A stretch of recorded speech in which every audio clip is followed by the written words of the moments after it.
Hello friends, welcome to हिता sweet kitchen. आज आपण पाहणार आहोत वाफेवरती करडईची भाजी कशी बनवायची ते।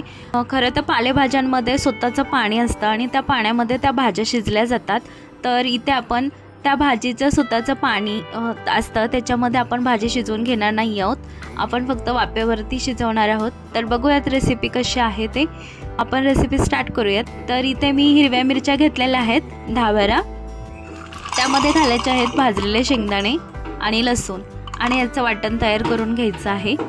वाटण तयार करून घेताना जास्त बारीक वाटायचं नाहीये, आबडधोबड वाटून घ्यायचं आहे। तर इथे दाखवल्याप्रमाणे वाटून घ्यायचं आहे। इथे मी पाणी गरम व्हायला ठेवलेलं आहे आणि ही भाजी धुवून चिरून घेतलेली आहे आणि ही आता मी वाफ काढून घेत आहे। भाजीची वाफ काढत असताना ते थोडीशी वाफ निघायला लागली की त्याच्यावर ते झाकण टाकायचं आहे आणि मगच ती भाजी वाफवून घ्यायची आहे।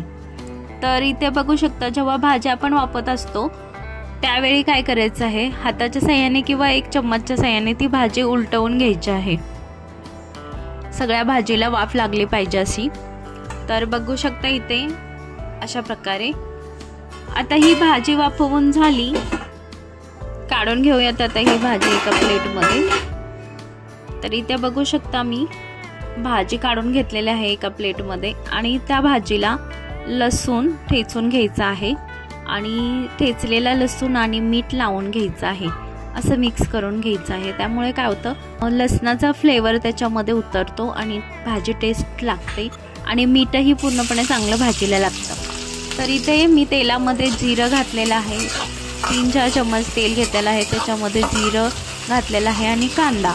आता हे कांदा भाजत आला की त्यामध्ये वाटून घेतलेलं जे आपलं वाटण आहे मिरचीचं ते भाजून घ्यायचं आहे। त्यानंतर इथे मी चण्याची डाळ भिजवून घेतलेली आहे, 10 ते 15 मिनिटं डाळ भिजवून घ्यायची आहे। तर इथे साधारण मी 4 चम्मच डाळ घेतलेली आहे आणि ही डाळ त्या तेलामध्ये परतवून भाजून घ्यायची आहे। सो डाळ भिजल्यामुळे काय होतं, शिजते, नुसत्या तेलामध्ये पण शिजते, त्यामध्ये पाण्याचा एक थेंबही टाकावा लागत नाही। आता हे परतून घेतल्याच्या नंतर आपल्याला काय करायचं आहे, जे आपण शिजवून घेतलेली भाजी आहे ती घालायची आहे। आता बघू शकता ही आपण भाजी घातलेली आहे। आता ही भाजी त्याच्यामध्ये चांगली मिक्स करून घ्यायची आहे। ते डाळ, शेंगदाण्याचा कूट वगैरे सगळं त्या भाजीला लागलं पाहिजे असं। भाजी परतवून चांगली 2-3 मिनिटं घ्यायची आहे। भाजी परतून झालं की त्याच्यावर एक प्लेट झाकून ठेवायची आहे भाजी शिजण्यासाठी। भाजी परतून झालेली आहे, आता त्यावरती आहे प्लेट ठेवलेले आहे आणि आता ही भाजी एक 5 मिनिटं शिजवून घ्यायची आहे वाफेवरती। तर बघू शकता इथे कशी वाफ निघत आहे, त्याच्यामध्ये पाणी तुम्हाला अजिबातच दिसणार नाहीये, दिसते का पाणी? अजिबात पाणी नाहीये या भाजीमध्ये आणि ही अशी परतून घ्यायची आहे। पुन्हा एकदा 3 ते 4 मिनिटं नुसते परतून घ्यायचे आहे। असं वाटलं की भाजी अजून थोडीशी शिजलेली नाहीये तर त्यावरती झाकण ठेवायचं आहे आणि पुन्हा एकदा ती भाजी शिजवून घ्यायची आहे। असं वाटलं की त्याच्यामध्ये मीठ कमी आहे, मिठाचं प्रमाण कमी आहे, तर इथे तुम्ही मीठ घालू शकता त्यामध्ये। आणि बघू शकता तुम्ही यामध्ये कसं डाळ, शेंगदाण्याचा कूट आणि हिरवी मिरची कसं एकजीव झालेलं दिसते।